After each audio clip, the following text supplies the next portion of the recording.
안녕하세요. 밤이 깊었네요. 오늘 하루도 고생 많으셨죠? 편안하게 쉬면서 오늘 밤 따뜻한 옛날 이야기를 들어보세요.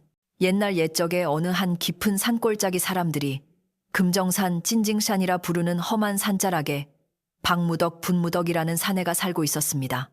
무덕은 나면서부터 그 이름처럼 복북과는 거리가 먼 삶을 살았습니다. 그의 얼굴 왼쪽 뺨과 눈가를 뒤덮은 커다란 검푸른 반점 반댐 때문이었지요. 그 반점은 마치 먹물을 엎지른 듯 흉흉하여 처음 보는 사람은 물론이고 평생을 봐온 마을 사람들조차 그와 눈 마주치기를 꺼렸습니다. 그가 사는 곳은 사람이 사는 민가민자에서 한참을 걸어 올라가야 하는 산 중턱볕도 잘 들지 않는 음습한 골짜기였습니다. 지프로 엮어 올린 지붕은 비바람에 사가 군데군데 구멍이 뚫려 있었고 가을이 깊어지면 찢어진 창호지 머도후지 틈새로 황소 울음 같은 바람 소리가 밤새도록 울다 가곤 했습니다. 그를 부모 형제처럼 돌봐주던 늙은 할머니마저 3년 전 겨울에 돌아가신 뒤로 이 커다란 산 속에 그는 그야말로 홀로 남겨졌습니다. 그날도 무덕은 해가 뉘엿뉘엿 서산을 막 넘어가려 할 때에야 지게 가득 나무찜을 지고 움막으로 돌아왔습니다. 그는 묵묵히 지게를 마루 끝에 받쳐두고 다음 날 아침에 촬장을 골라 처마 밑에 차곡차곡 쌓았습니다. 땀으로 축축이 젖은 등이었지만 그를 맞아주는 온기 하나 없는 방 안은 냉랭하기만 했습니다. 무덕은 익숙한 손놀림으로 아궁이 애군지에 불을 지폈습니다. 쌀이 귀한 시절이라 그는 늘 거친 조수를 섞어 지은 조밥이나 묽은 죽으로 끼니를 때웠지요. 솥뚜껑이 들썩이며 구수한, 아니 그저 밥 익는 냄새, 밥 냄새가 퍼져나갔습니다. 김이 모락모락 피어오르는 조밥 한 그릇을 퍼서 차가운 툇마루에 걸터 앉았습니다. 밥맛을 느끼기 위해서라기보다는 그저 내일 다시 산에 오를 힘을 얻기 위해 숟가락을 들었습니다. 그때였습니다. 찌, 작은 박새 한 마리가 마당가 감나무 가지에 앉아 그를 빤히 쳐다보고 있었습니다. 무덕은 제 밥그릇에서 밥알 몇 개를 떼어 마당으로 휙 던져주었습니다. 새는 망설이다가도 총총 날아와 밥알을 쪼았습니다. 무덕은 그제야 처음으로 입을 열었습니다. 오너라, 너도 배가 고팠구나. 오늘은 유난히 바람이 차다. 내일은 저잣거리에 가야 하는데 읍내 사람들은 산바람보다 더 차가우니. 새만이 그의 유일한 말벗이었습니다. 새가 쫑알거리며 밥알을 쪼는 소리만이 이 깊은 산골짜기의 무거운 정막을 잠시나마 깨뜨려 주었습니다. 이튿날 무덕은 밤새 정성껏 다듬은 나무찜을 지고 산을 내려갔습니다. 한 달에 2번 이렇게 나무를 팔아야 소금 한 줌과 쌀 한 줌을 겨우 구할 수 있었습니다.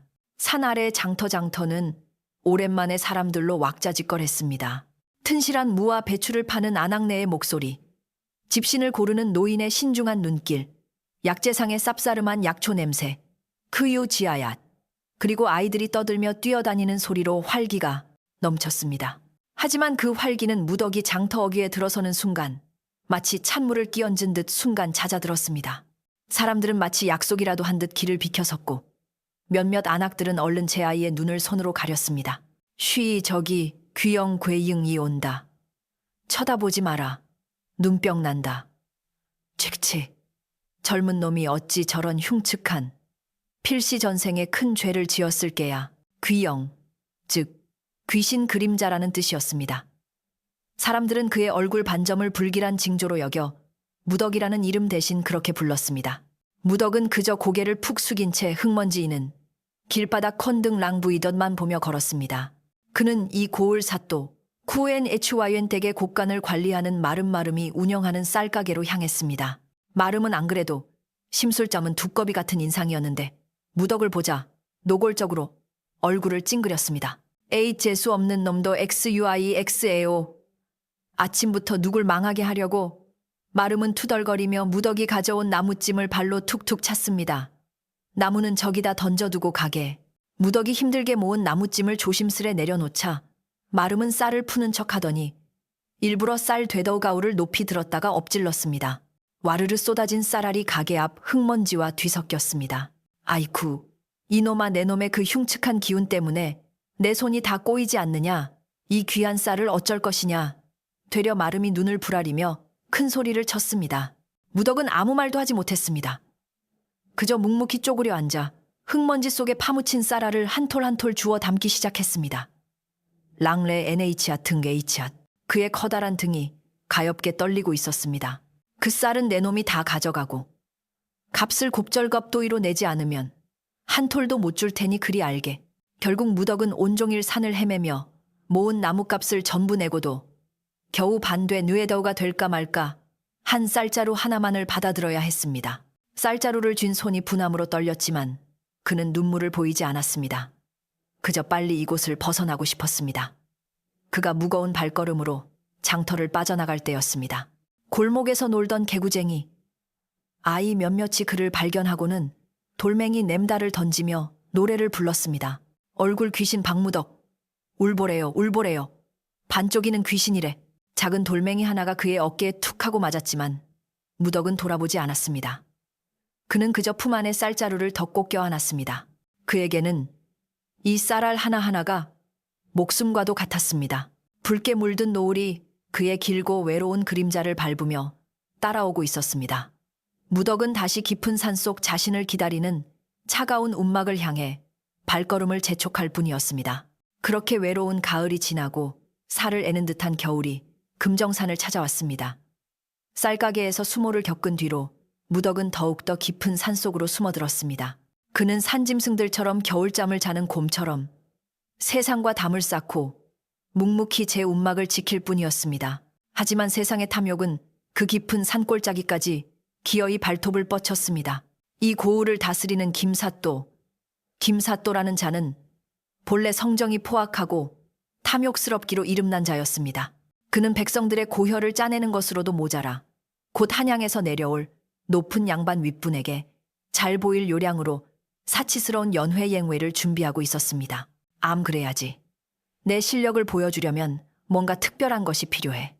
김사또는 제 수염을 쓰다듬으며 음흉하게 웃었습니다. 그의 눈이 번뜩인 곳은 바로 금정산 정상에서 수천 년을 버텨온 거대한 소나무 천년송 첸년송이었습니다. 그 나무는 단순한 나무가 아니었습니다. 산을 오가는 모든 이들이 신목세무이라 부르며 경배하는 금정산의 영혼과도 같은 존재였습니다. 무덕에게는 돌아가신 할머니의 품처럼 유일하게 기댈 수 있는 버팀목이기도 했지요. 그는 힘들 때마다 그 거대한 나무 아래 앉아 제 속갯말을 털어놓곤 했습니다. 여봐라, 사또의 불호령이 떨어졌습니다. 당장 저 산에 천년송을 베어 오너라. 그것으로 객사커셔를 증축하고 화려한 정자 딩즈를 지을 것이다. 산속의 나무꾼 놈들을 모조리 동원하되 거역하는 자는 엄벌에 처하라. 이 잔인한 명령에스 레네치탄 NH어는 눈보라 보다 더 매섭게 산골짜기를 휩쓸었습니다. 다른 나무꾼들은 사또의 권세가 무서워 감히 반항할 엄두도 내지 못하고 그저 눈치만 살필 뿐이었습니다. 그리고 그 명령은 당연하게도 산 가장 깊은 곳에 사는 무덕에게도 전달되었습니다. 쾅쾅쾅. 어느 해가 저문 저녁 사나운 포졸 써넛이 무덕의 살인문을 거칠게 걷어차고 들어왔습니다. 네, 이놈, 귀영이라 불리는 놈이 내 놈이냐. 포졸들은 흙 묻은 신발로 방 안까지 성큼성큼 들어와 가뜩이나 초라한 살림살이 덮파도 다크를 발길질로 걷어찼습니다. 하나뿐인 옹기 그릇이 쨍그랑 소리를 내며 깨졌습니다. 사또나리의 명이시다. 사흘 BANGY 안으로 천년송을 베어 관하로 가져오너라. 만약 명을 어길시 내 놈의 그 흉측한 낯짝처럼 다리 몽둥이를 분질러 버릴 것이야. 포졸들은 무덕의 흉터부의 붓들을 보며 거리낌 없이 조롱했습니다. 무덕은 차가운 흙바닥에 무릎을 꿇고 애원했습니다. 나리, 제발 그것만은. 그 나무는 산의 신령님이십니다. 그 나무를 베면 산이 노하여 큰 재앙이 닥칠 것입니다. 시끄럽다. 포졸의 우두머리가 무덕의 뺨을 세차게 후려쳤습니다. 짐승 같은 놈 탕맛구이, 이 감히 신령을 입에 올려. 내 놈이 걱정할 것은 산의 재앙이 아니라 내 놈의 목숨이다. 사흘이다. 똑똑히 기억해라. 포졸들은 찢어진 문짝을 마저 걷어차고는 침을 깬 뱉고 사라졌습니다. 무덕은 깨진 옹기 조각 옆에 주저앉아 망연자실했습니다. 밖에서는 때마침 거센 눈보라가 몰아치기 시작했습니다. 바람소리 티니지기 앓는 마치 산 전체가 울부짖는 듯했습니다. 그에게는 이제 선택의 여지가 없었습니다. 자신을 유일하게 품어준 산 엔지언 누이 크망민 H를 배신하고 천년송의 도끼를 대거나 아니면 사흘 뒤 관아에 끌려가 맞아 죽거나 쳇. 밤이 깊도록 무덕은 잠들지 못했습니다. 찢어진 문틈으로 칼날 같은 바람과 함께 하얀 눈발이 들이쳤습니다. 그는 결국 자리에서 일어났습니다. 그리고 벽에 걸어두었던 낡은 도끼를 집어들었습니다. 그는 천년송을 베러 가는 것이 아니었습니다. 어차피 죽을 목숨이라면 마지막으로 그 신목에게 작별 인사라도 고하고 싶었습니다. 어쩌면 그 거대한 나무 앞에서 이 기구한 목숨을 끝내는 것이 낫겠다 싶었습니다. 그는 거센 눈보라 속으로 산 정상 니네치 누이를 향해 한 걸음 한 걸음 힘겹게 발을 내디뎠습니다. 눈은 앞을 가릴 정도로 쏟아졌고 바람은 그의 몸을 금방이라도 날려버릴 듯 거칠었습니다. 얼마나 올랐을까. 무릎까지 차오른 눈을 헤치며 걷던 무덕의 귀에 짐승의 날카로운 비명팅 렌리 섞여들었습니다. 처음에는 바람 소리인 줄 알았으나 그 소리는 분명 고통에 찬 절규였습니다. 이런 눈보라에 웬 짐승이. 무덕은 홀린 듯이 소리가 나는 곳으로 발길을 돌렸습니다. 그곳은 천년송이 멀지 않은 깊은 골짜기였습니다. 그리고 그는 그 광경을 목격하고 말았습니다.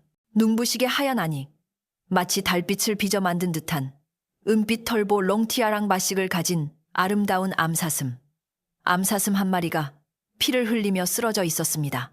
사슴의 앞다리는 사냥꾼들이 짐승을 잡기 위해 놓아둔 날카로운 쇠덧덧에 단단히 물려 있었습니다. 붉은 피마우가 새하얀 눈 트윗 위로 처참하게 번져나가고 있었습니다. 그 옆에는 험상궂게 생긴 사냥꾼 터선 하나가 몽둥이를 치켜들고 있었습니다. 그는 바로 관아의 빌부터 사또의 사냥을 돕는 자였습니다. 횡재했구나. 이런 귀한 놈을 사또 나리께 진상하면 큰 상을 받겠지. 사냥꾼은 탐욕스러운 웃음을 지으며 사슴의 숨통을 끊으려 했습니다. 그 순간이었습니다. 평생을 남에게 굽실거리며 그림자처럼 살아온 무덕이었습니다. 하지만 제 몸집만 한 짐승을 잔인하게 죽이려는 그 모습에서 쌀가게 마름의 조롱과 포졸들의 폭력을 떠올렸습니다. 그만두어라 무덕은 자신도 모르게 고함검렌을 질렀습니다. 맹수의 울부짖음 같은 소리였습니다. 사냥꾼이 깜짝 놀라 돌아보았습니다. 눈보라 속에서 흉측한 반점을 한 사내가 도끼를 들고 서 있으니 그는 무덕을 산괴신으로 착각했습니다. 네, 이놈 무엇이냐. 그 아이를 놓아주어라. 무덕은 더 이상 망설이지 않았습니다. 그는 사냥꾼이 몽둥이를 휘두르자 피하지 않고 자신의 도끼 자루로 그 팔을 세게 내리쳤습니다. 퍽 하는 소리와 함께 몽둥이가 눈밭으로 날아갔습니다. 사냥꾼은 악에 받쳐 허리춤에 칼을 뽑으려 했습니다. 하지만 무덕은 그보다 빨랐습니다. 그는 사냥꾼에게 달려들어 그대로 몸을 덮쳤습니다. 두 사내는 눈밭을 뒹굴며 격렬하게 싸웠습니다. 부드론. 무덕은 나무를 하며 다져진 힘, 쓱마네이츠로 사냥꾼을 밀어붙였습니다. 사냥꾼은 무덕의 얼굴 반점을 보고 질겁하며 발버둥 쳤습니다. 저리가 이 괴물놈아. 무덕은 사냥꾼의 외침은 아랑곳하지 않고 그의 가슴팍을 무릎으로 짓눌렀습니다. 그리고는 사슴에게 달려갔습니다. 쇠덫은 단단히 잠겨 있었습니다. 시간이 없었습니다. 무덕은 도끼를 버렸습니다. 그리고 자신의 맨손 TAKH 홍을 차가운 쇠붙이 틈새에 쑤셔 넣었습니다. 그는 온몸에 힘을 다해 덫의 아가리를 벌리기 시작했습니다. 끼기기. 쇠가 비명을 지르고 동시에 무덕의 손바닥 살점이 찢어지고 뼈가 으스러지는 끔찍한 고통이 밀려왔습니다. TA 민헤이치, 궁비 특낭. 하지만 그는 멈추지 않았습니다. 마침내 우드득 하는 소리와 함께 쇠덫의 이빨 하나가 부러지며 벌어졌습니다. 사냥꾼은 그 광경을 보고 공포에 질렸습니다. 피를 철철 흘리면서도 쇠덫을 맨손으로 부수는 사내. 그는 무덕이 사람이 아니라고 확신했습니다. 아이고 귀신이다. 사냥꾼은 비명을 지르며 무기고 뭐고 다 내팽개치고 눈보라 속으로 주랭랑을 쳤습니다. 호황에서 버차이. 무덕은 그 자리에 쓰러졌습니다. 그의 두 손은 피범벅이 되어 감각조차 없었습니다. 그는 간신히 고개를 들어 사슴을 바라보았습니다. 덫에서 풀려난 사슴은 도망가지 않았습니다. 그저 깊고 총명한 슬픔이 가득 담긴 눈망울로 피투성이가 된 무덕을 가만히 바라보고 있었습니다. 괜찮다. 어서 도망가거라. 무덕은 중얼거렸지만 사슴은 다리를 심하게 다쳐 일어설 수 없었습니다. 이대로 두면 둘 다 이 눈보라 속에서 얼어 죽을 것이 뻔했습니다. 무덕은 이를 악물었습니다. 안 된다. 여기서 죽을 순 없어. 그는 찢어진 손의 고통을 애써 참으며 제 다리께의 바지자락을 찢어 겨우 지혈을 했습니다. 그리고는 제 몸보다 클지도 모르는 사슴을 들어 올리려 애썼습니다. 몇 번을 미끄러지고 넘어졌지만 그는 포기하지 않았습니다. 마침내 그는 사슴을 등에 엎었습니다. 시영! 사슴의 따뜻한 체온이 얼어붙은 등을 감쌌습니다. 그는 자신의 움막을 향해 한 걸음 또 한 걸음 지옥 같은 눈보라를 헤치고 나아갔습니다. 움막에 도착했을 때 무덕은 거의 기절하기 직전이었습니다. 움막은 포졸들이 부순 문짝 사이로 눈이 들이쳐 난장판이 되어 있었습니다. 하지만 무덕은 자신을 돌볼 겨를이 없었습니다. 그는 사슴을 조심스럽게 아궁지 근처 가장 따뜻한 곳에 눕혔습니다. 그리고는 남은 힘을 다해 부서진 문을 가만히로 막고 아궁이에 불을 지폈습니다. 타닥타닥 꺼져가던 생명처럼 불시팅르의 리오가 다시 살아났습니다. 방 안에 조금씩 온기가 돌기 시작했습니다. 무덕은 사슴의 다리를 살폈습니다. 상처는 깊었지만 다행히 뼈는 부러지지 않은 듯 했습니다. 그는 선반을 뒤졌습니다. 그리고는 돌아가신 할머니가 가르쳐준 대로 말려두었던 약초, 무이투, 파 몇 가지를 꺼내 입으로 지식여 상처에 발랐습니다. 그리고 그는 망설였습니다. 그의 손이 벽 틈에 숨겨둔 작은 상자로 향했습니다. 그 안에는 그가 작년 봄 절벽에서 목숨을 걸고 캤던 작은 산삼 한 뿌리가 들어있었습니다. 언젠가 정말 위급할 때 쓰거나 아니면 쌀 한 섬과 바꾸려 했던 귀한 것이었습니다. 무덕은 한순간의 망설임도 없이 그 산삼을 꺼냈습니다. 그는 정성껏 산뿌리를 끓여 따뜻한 물을 만들었습니다. 자, 마셔라. 이걸 마시면 기운이 날 게다. 그는 사슴의 머리를 조심스럽게 들어 올려 삼달인 물을 조금씩 흘려 넣어 주었습니다. 사슴은 얌전히 그 물을 받아 마셨습니다. 무덕은 그제야 사슴 옆에 주저앉았습니다. 피로와 고통이 한꺼번에 몰려왔습니다. 그는 찢어진 손을 내려다보았습니다. 그리고는 사슴을 보며 처음으로 미소를 지었습니다. 그는 자신의 상처를 돌볼 생각도 잊은 채 사슴에게 말을 걸기 시작했습니다. 피가 뚝뚝 떨어지는 손으로 사슴의 은비터를 조심스럽게 쓰다듬었습니다. 아가, 참으로 곱구나. 어쩌다 그런 몹쓸 놈에게 걸렸느냐. 사람들은 나를 귀영이라 부른다. 괴물이라고 하지. 내 얼굴이 흉측하다고. 나리들은 저 천년송을 베라 하더구나. 내 유일한 벗인데 말이다. 나는 이제 어찌해야 할까. 사슴은 그저 가만히 누워 깊고 따뜻한 눈으로 그를 바라볼 뿐이었습니다. 하지만 이상하게도 무덕은 위로를 받는 기분이었습니다.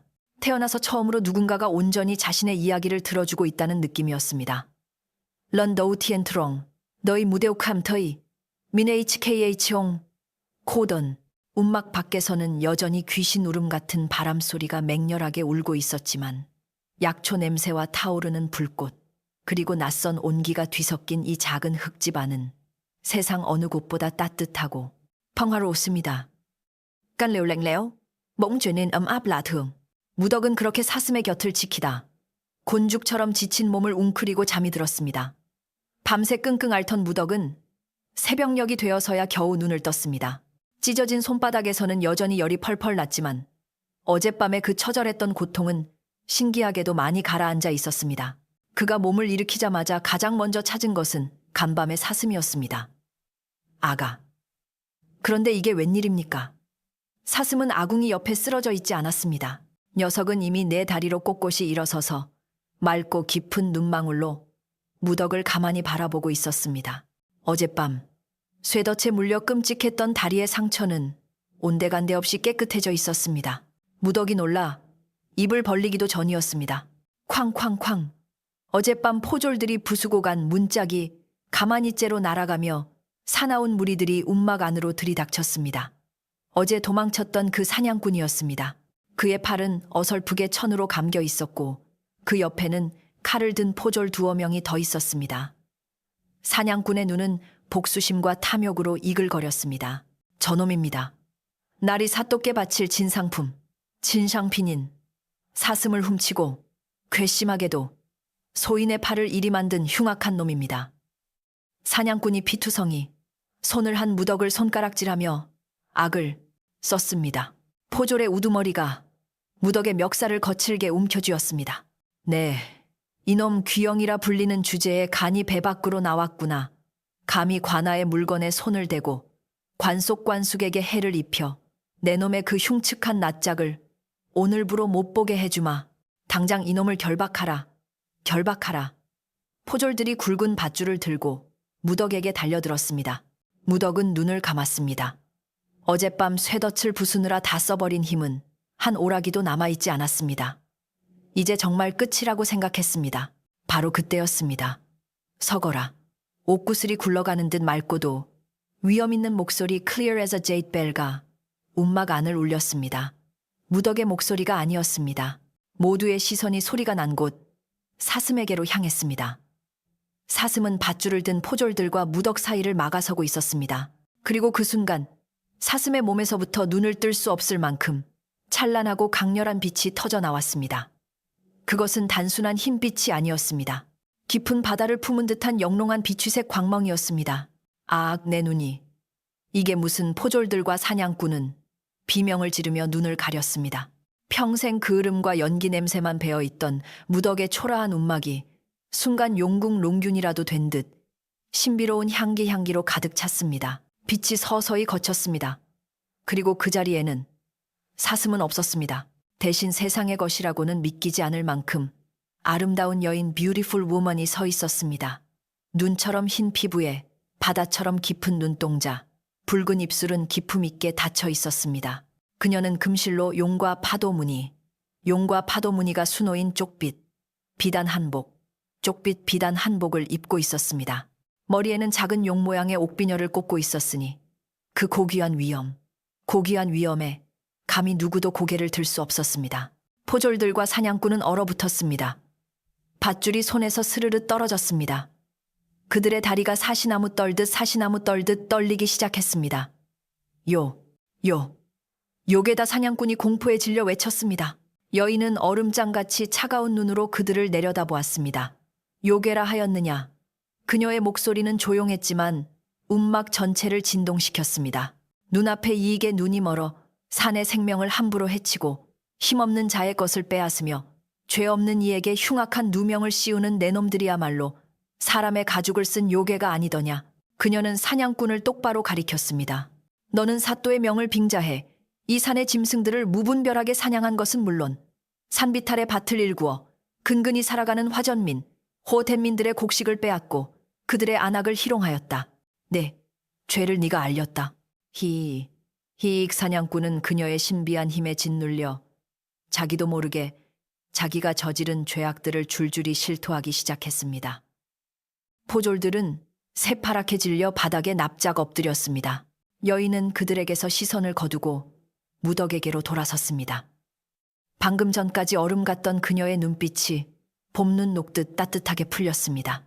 그녀는 무덕의 앞에 다가와 피로 엉망이 된 그의 두 손을 조심스럽게 감싸 쥐었습니다. 무덕은 깜짝 놀랐습니다. 그녀의 손길이 닿자 시원하고 푸른 기운 블루 라이트, 이 그의 손바닥 상처 속으로 스며들었습니다. 뼈가 으스러지던 고통이 순식간에 사라지고 페인 베니시스 찢어졌던 살점이 아물고 뼈가 붙는 것이 느껴졌습니다. 그가 자신의 손을 내려다보았을 때 상처는 깨끗이 나아 있었고 다만 영광스러운 흉터만이 남아 있었습니다. 여인이 부드럽게 미소 지었습니다. 저는 동해 용왕 롱왕의 딸 용화 롱화라 합니다. 용왕의 딸 그러합니다. 저는 못된 마물의 저주 컬스에 걸려 말 못하는 사슴의 몸으로 갇힌 지 오래였습니다. 오직 한치의 사심도 없는 순수한 마음과 제 몸을 돌보지 않고 약한 생명을 구하려는 용기, selfless courage만이 그 저주를 풀 수 있었지요. 용화공주는 무덕의 눈을 깊이 바라보며 말했습니다. 어젯밤 죽음을 무릅쓰고 저를 구한 그대의 마음이 저의 저주를 풀었습니다. 무덕님, 롤드 뮤데옥. 평생 귀영이라 흉측한 놈이라 불리던 무덕은 태어나 처음으로 존중이 담긴 호칭에 얼굴이 붉어졌습니다. 이제 그대의 은혜에 보답할 차례입니다. 용화 공주가 단호하게 말했습니다. 그리고 이 산의 신음소리, 이 고을 백성들의 울음소리를 그치게 해야지요. 갑시다 무덕님. 우리를 찾는 자에게로. 관아는 소란스러웠습니다. 김삿돈, 천년송을 베어올 나무꾼들이 늦어지는 것에 심기가 불편해 아침부터 관리들을 닥달하고 있었습니다. 아직이냐? 그깟 나무 하나 베어오는데 일이 꾸물거려서야. 그리고 그 사슴을 잡으러 간 놈은 그때였습니다. 문지기 포졸의 제지도 없이 두 사람이 당당하게 동겐 마당으로 걸어 들어왔습니다. 눈부신 비단 옷을 입은 절세 미인과 그 옆에 비록 남루한 옷을 입었으나 어깨를 펴고 고개를 든 head held high 무덕이었습니다. 김삿돈은 용화 공주를 보자마자 눈이 휘둥그레졌습니다. 공포가 아니라 음흉한 탐욕스러운 눈이었습니다. 허허, 이런 산골짜기에 이토록 고운 절색 쥐서이 숨어 있었을 줄이야. 그는 용화를 양갓집 규수나 기생쥐 아이스앵쯤으로 여겼습니다. 내년이로구나 감히 내 사냥꾼을 해치고 관아의 물건을 훔쳐 괘씸만지고 허나 내 고운 얼굴을 보아하니 특별히 용서해주마. 내 곁에 남아 시중을 들겠느냐. 내 첩이 되어. 김삿도가 역겨운 미소를 지으며 용화에게 손을 뻗으려 할 때였습니다. 그가 무덕을 발견하고는 얼굴을 찌푸렸습니다. 아니, 이 흉측한 귀형 고스트 페이스.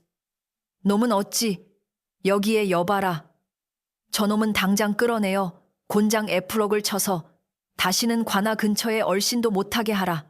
포졸들이 몽둥이를 들고 무덕에게 다가왔습니다. 무덕은 예전처럼 뒷걸음질 치지 않았습니다. 용화 공주의 따뜻한 기운이 그리고 어젯밤 자신이 낸 용기가 그의 등 뒤를 받쳐주고 있었습니다. 그는 태어나서 처음으로 런더우 티인담 NH닌 탕리 고을에서 가장 높은 권력자의 눈을 똑바로 바라보았습니다. 무덕의 입이 열렸습니다. 목소리는 떨렸지만 그 안에는 굳은 심지가 박혀 있었습니다. 사또나리, 제 목숨은 가져가실 수 있으나 이 산의 영혼은 가져가실 수 없습니다. 저 천년송은 이 고을 모든 백성들의 생명과도 같은 나무입니다.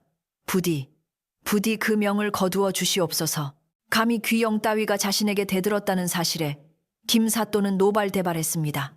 네 이놈, 저 미친놈의 주둥아리를 당장 찢어놓지 못할까. 저 계집과 저놈 둘 다 당장 잡아들여 옥에 쳐넣어라. 옥에 가두어라. 포졸들이 무덕과 용화를 잡으려 달려들었습니다. 그때 용화 공주가 얇은 소매 속에서 손을 꺼냈습니다. 그리고는 옅은 미소를 지었습니다. 그녀의 손바닥 위에는 영롱한 빛을 내는 구슬, 진주 한 알이 놓여 있었습니다. 용화 공주는 그 구슬을 입가에 가져가 가볍게 입김을 불어 을후 하고 불었습니다. 그 순간 기이한 일이 벌어졌습니다. 쨍그랑 와장창 사또가 차를 마시던 찻잔 벼루에 물을 따르던 주전자 방구석의 물병까지 동원 안에 있던 모든 도자기 그릇들이 일제히 박살났습니다. 그것이 끝이 아니었습니다. 쿠르르르릉 마당 한가운데 있던 우물에서 갑자기 거대한 물기둥이 솟구쳤다 솟아올랐습니다. 그러나 그 물은 사람을 덮치지 않았습니다. 마치 살아있는 뱀처럼 꾸물거리며 동원 안으로 밀려 들어왔습니다. 물은 정확히 김사또의 책상과 그 옆에 쌓여있던 괴짝들로 향했습니다. 아이고네. 내 장부 김사또가 비명을 질렀습니다. 백성들에게서 불법으로 걷어들인 비단과 곡식, 그리고 그 모든 모든 비리와 수탈 내역이 적힌 검은 표지의 장부들이 순식간에 흙탕물에 젖어버렸습니다. 먹물 인기 번지며 중요한 글자들이 형체를 알아볼 수 없게 되었습니다. 김사또는 그제야 사태를 파악했습니다. 이것은 인간의 짓이 아니었습니다.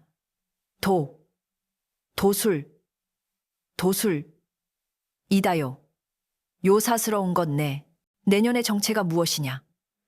그는 공포에 질려 의자 뒤로 낮아빠졌습니다. 용화 공주가 젖지 않은 마른 땅을 밟으며 한 걸음 다가섰습니다. 나는 동해 용왕의 딸이다. 너의 끝없는 탐욕이 하늘에 닿아 산의 신령이 노하고 물의 신이 분노하였다. 그녀의 목소리에 방 안의 물건들이 떨렸습니다. 당장 천년송을 베라는 명을 거두고 네가 빼앗은 것들을 백성들에게 돌려주며 사죄하라. 만약 그리하지 않으면 다음번에 이 물이 덮칠 것은 내 놈의 장부가 아니라 내 놈의 목숨이 될 것이다. 김사또는 젖은 생쥐꼴이 되어 그저 고개만 미친 듯이 끄덕일 뿐이었습니다. 용화공주는 더 이상 그를 보지 않고 무덕의 손을 잡았습니다. 가시지요, 무덕님. 두 사람은 엉망이 된 동헌을 뒤로 하고 당당히 걸어 나왔습니다. 이 놀라운 소식은 관아의 포졸들과 아전들의 입을 통해 순식간에 온 고을로 퍼져나갔습니다. 소문은 들불처럼 처음에 사람들은 믿지 않았습니다. 뭐라고 귀영? 그놈이 용궁, 공주님을 구했다고. 그 사또놈의 장부가 물에 다 떠내려갔다고. 아이고 고소해라. 이야기는 꼬리에 꼬리를 물고 퍼져나갔습니다. 알고 보니 박서방이 보통 사람이 아니었어. 그 얼굴의 반점도 사실은 용왕님이 찍어주신 표식이라는 말도 있더군. 어쨌든 그분 덕분에 천년송을 지켰고 사또놈의 코가 납작해졌으니 우리에겐 은인이지. 귀영이라는 멸시의 호칭은 순식간에 사라졌습니다. H허, 컨건, 거의 ANH라, 지위우이영. 사람들은 이제 그를 존경심을 담아 박서방 또는 용궁의 사위라 수군거렸습니다.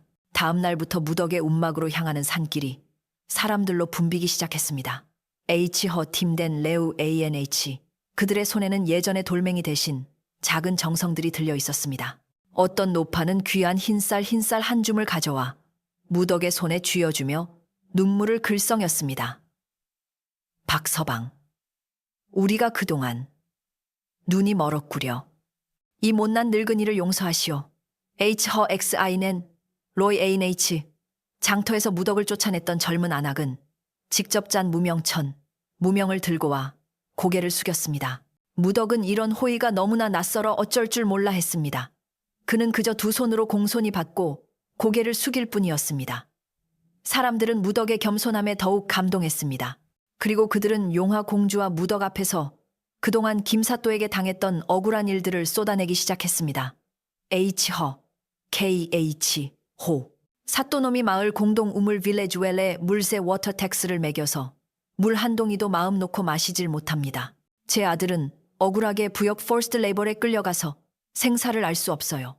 가을 내내 농사 지은 것을 세금이라는 명목으로 다 빼앗아 갔습니다. 무덕은 그들의 이야기를 하나도 놓치지 않고 진지하게 들어주었습니다. 그는 더 이상 외톨이 ANCKH, 원컨, 고독가 아니었습니다. 그는 이제 사람들의 슬픔과 희망이 모이는 중심이 되었습니다. 용화 공주는 조용히 듣고 있다가 마을 뒤편에 바위가 많고 메마른 땅 드라이 럭키 에리어를 가리켰습니다. 저곳은 물길이 닿지 않아 버려진 땅이라 들었습니다. 예, 공주님. 그곳은 돌밭이라. 아닙니다. 저곳을 파보십시오. 제 눈에는 땅 밑 깊은 곳으로 맑은 물줄기, New Clean Water Source가 흐르는 것이 보입니다. 사람들은 반신반의했지만 용궁 공주의 말이니 믿고 따르기로 했습니다. 마을 장정들이 총동원되어 곡괭이와 삽을 들고 그 돌밭을 파기 시작했습니다. 무덕도 그들과 함께 땀을 흘렸습니다. 그리고 반나절쯤 지났을 때였습니다. 와, 물이다. 물이 솟아난다. 메마른 돌 틈에서 정말로 맑고 시원한 물, 맑고 단물이 솟아나기 시작했습니다. 그것은 사또가 세금을 매긴 낡은 우물보다 훨씬 더 깨끗하고 풍부한 샘물이었습니다. 마을은 온통 환호성으로 가득 찼습니다. 사람들은 서로 부둥켜 안고 기뻐하며 용화 공주와 무덕을 칭송했습니다. 무덕은 땀으로 젖은 얼굴 위로 흐르는 것이 땀인지 눈물인지 모를 지경이었습니다. 새로운 우물가에서 기쁨의 잔치가 벌어지는 동안 물에 젖은 관아에서는 김사또가 부하들을 불러 모으고 있었습니다. 그의 눈은 분노와 모욕감으로 시뻘겋게 충혈되어 있었습니다. 감히 나를 능멸해 요사스러운 계집과 흉측한 놈. 내가 이놈들을 그냥 두지 않을 것이다. 당장 한양으로 보낼 파발 급보를 준비하라. 김사또는 복수를 다짐하며 비밀스러운 서찰서를 쓰기 시작했습니다. 관아의 창고가 물에 잠기고 귀한 장부가 젖어버렸지만 김사또의 탐욕과 악에는 그 물에 씻겨나가지 않았습니다. 오히려 그는 끓어오르는 모욕감에 이성을 잃었습니다. 감히 이 사또를 능멸해 요망한 계집년과 저 흉측한 놈. 그날 밤 김사또는 관아 가장 깊숙한 밀실 미씨에 틀어박혀 촛불 촛불 아래 붓을 놀렸습니다. 그는 자신의 모든 인맥을 동원해 한양의 형조싱처와 병조빙처에 보낼 비밀 상소문을 작성하기 시작했습니다. 금정산의 흉측한 요괴가 나타나 사람의 모습을 하고 흑주술로 백성들을 현혹하고 있나이다. 이 요괴들은 신목을 핑계로 백성들을 선동하여 관아에 대적하고 조정을 능멸하고 있으니 하루빨리 토벌군 도파군을 보내 이들의 목을 베고 산을 불태워야 할 것이옵니다. 그는 이 편지를 가장 빠른 파발을 통해 한양으로 보내 이 모든 일을 뒤집어 엎고 무덕과 용화를 역적 닉삭으로 몰아 죽일 심산이었습니다. 하지만 김사또가 모르는 것이 있었습니다. 그가 붓을 드는 순간 새로운 우물가에서 백성들과 기쁨을 나누던 용화 공주가 잠시 하늘을 올려다 보았다는 것을 말입니다. 그녀는 눈을 감았고 그녀의 마음은 저 깊고 먼 동해 의의 부왕 후왕 용왕께 닿았습니다. 아바마마, 인간의 탐욕이 하늘을 찌르고 저의 은인 언련을 헤아려 하나이다. 그날 밤 동해 용궁이 크게 진동했습니다. 용왕은 자신의 금빛 옥좌 윗조에서 대로 단호했습니다.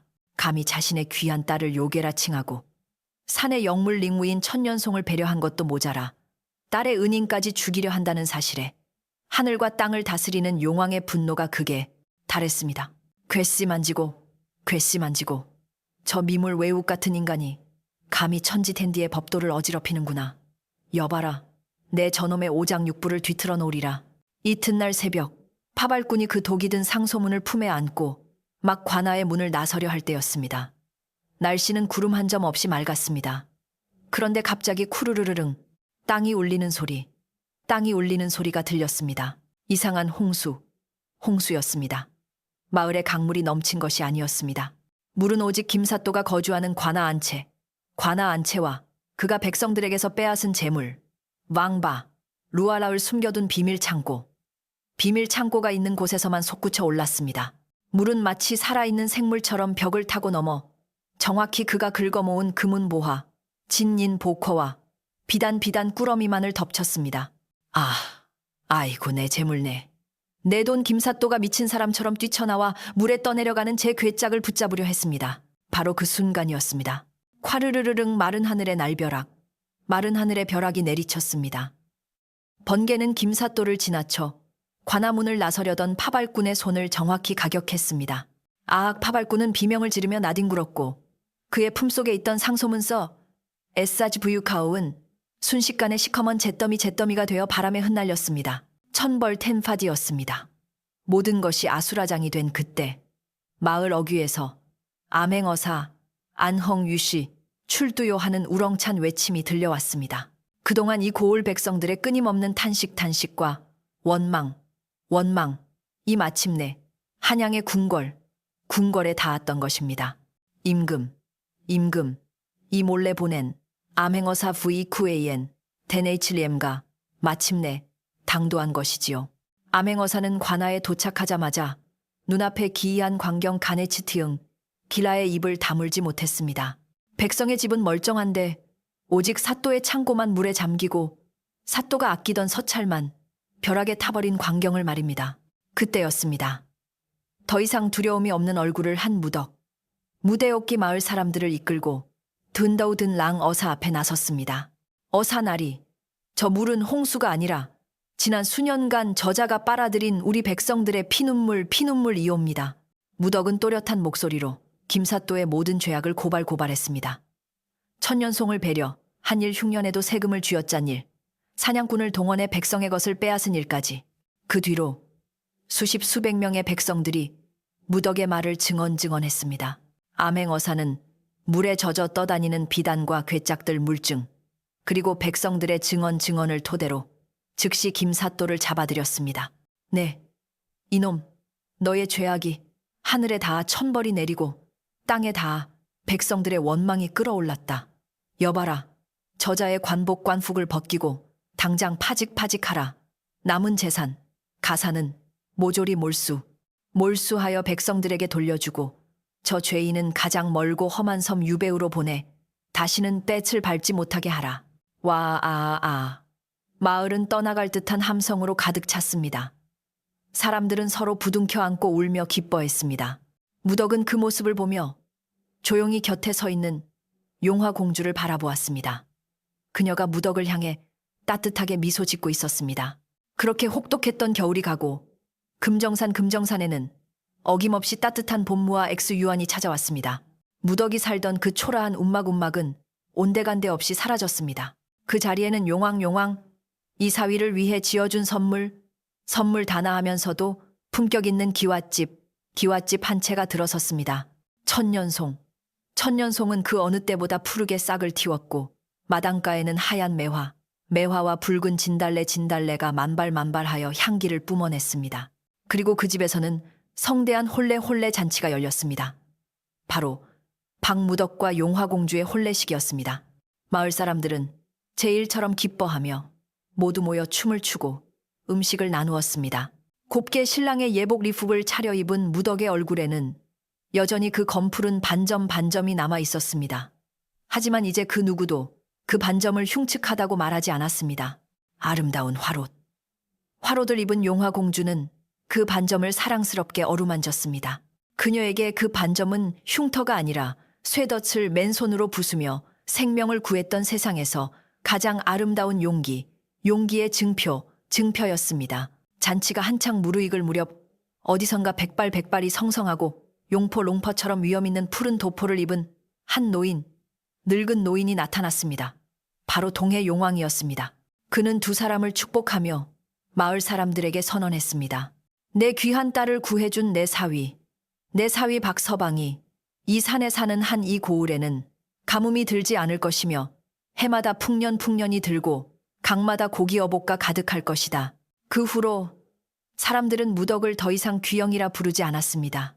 그들은 그를 존경하는 마음을 담아 박부마 PH, 부마 BH 또는 용왕의 사위라 불렀습니다. 시간이 흘러 꽃이 피고 지는 또 한 번의 봄이 왔습니다. 박부마와 용화공주는 천년송이 굽어보는 산마루 엔주언 도이에 서 있었습니다. 마을에서는 아이들의 평화로운 웃음소리가 들려왔습니다. 박부마는 더 이상 도끼를 들고 있지 않았습니다. 그의 품에는 포대기에 쌓인 어여쁜 첫아이가 안겨 있었습니다. 두 사람은 아기를 안고 저 아래 펼쳐진 황금빛, 아니 이제 막 싹이 돋아나는 푸른 논밭을 행복하게 내려다보고 있었습니다. 자, 그렇게 태양보다 더 따뜻한 마음을 가졌던 나무꾼은 그의 행복을 찾았답니다. 사람들은 말했지요. 박부마의 얼굴에 있던 그 검푸른 반점은 사라지지 않았다고요. 하지만 그 누구도 그 반점을 더 이상 보지 못했습니다. 사람들은 마침내 알게 되었거든요. 겉모습 너머에 있는 그 사람의 마음속에 숨겨진 진짜 보석을 보는 법을 말입니다. 이제 이야기는 끝났습니다. 오늘 밤 모두 편안히 주무세요. 좋은 꿈 꾸시고요.